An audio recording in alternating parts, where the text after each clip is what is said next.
Here's some tips to help you get registered for this year's first LEGO League season. This year, all registrations will take place on the IET website. When you click the registration button, the first page you'll see is event registration. Simply click the login button, and if you have an account with the IET, simply log in.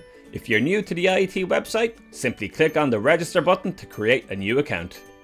Step 1, simply fill out the form and enter your details.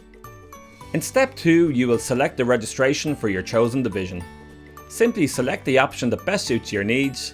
If you're unsure which one to select, don't hesitate to contact our team who can recommend the best option for your requirements. In step 3, you'll be asked to fill in your school or youth group's details. If you would like to pay via LearnIt, please enter the finance contact details as shown on screen now, and we will organise an invoice for you. The fourth and final step is to complete your registration.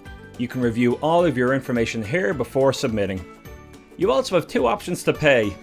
Credit card is the easiest and quickest, or you can pay by BACS, bank transfer. If you select this option, you can pay the IET directly via a bank transfer. Please note, your registration will not be shipped until the IET receive payment. Alternatively, if you wish to have your invoice issued by LearnIt, your order will be shipped straight away and we will issue an invoice for you to pay at a later date. Don't forget, you'll need to have entered our contact details under the finance section in step 3. If you require any assistance at all while completing the registration, please don't hesitate to contact our team.